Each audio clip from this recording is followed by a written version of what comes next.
Hello everyone, Sterling White here. I did just want to do a quick experience share for you and just do a video because you all came to mind.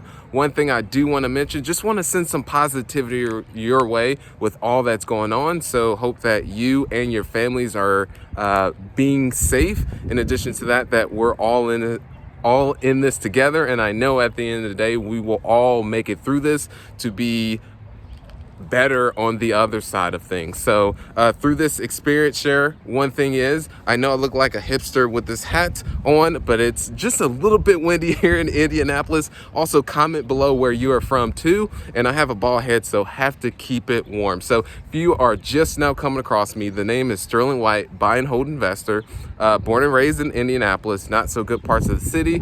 Grew up on Section 8, welfare, and I'm sure other government assistance. My mother didn't tell, have a single mother that raised both my fraternal twin and I.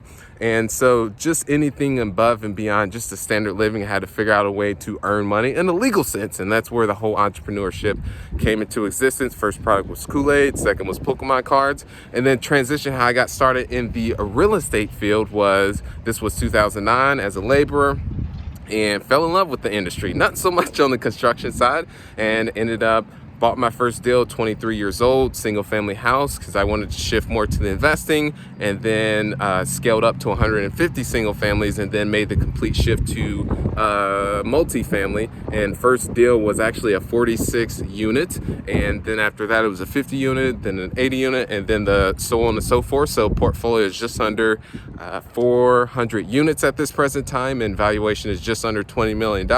Why I'm telling you that, just giving you some context, because one thing is, I'm not perfect by any means. I still make mistakes to this day. And one I just made recently on my podcast, The Real Estate Experience, you'll want to check that out, is halfway through it, this was about an hour-long segment that I did not hit the record button. So we actually reshot at the end of the podcast at the beginning. So luckily that the guest on the other end was very lenient with their time. So there's that.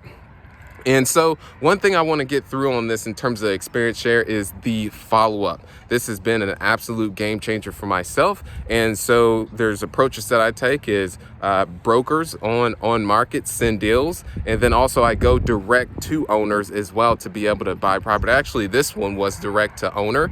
All started with a cold call.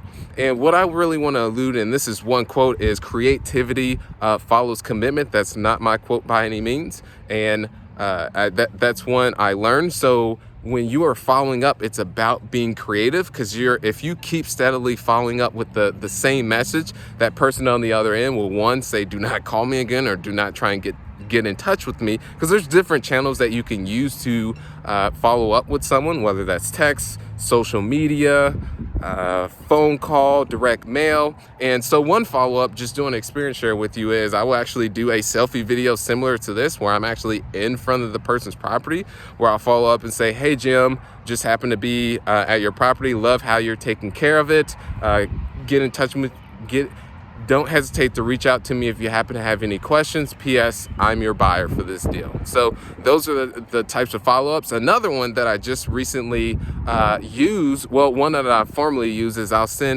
still use is a Rubik's Cube, especially if the person goes ghost. And what ghost is, that's for my generation, millennials, when you just don't hear back from someone. Oh, got to change this way. The wind is coming in.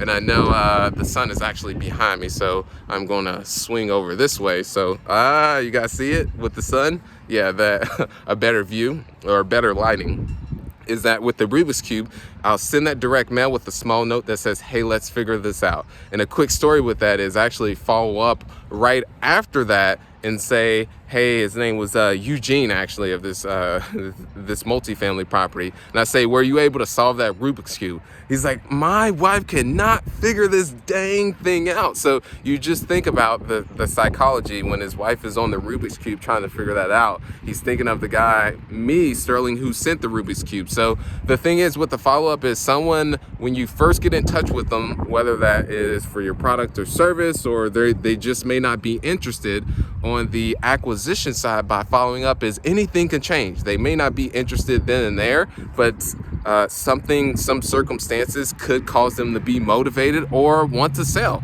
And by you being the one following up, you're the one that first comes to mind. So that's the experience share that I did want to give with you all.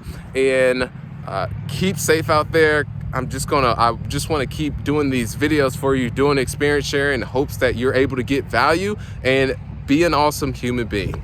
Thank you so much. Bye-bye.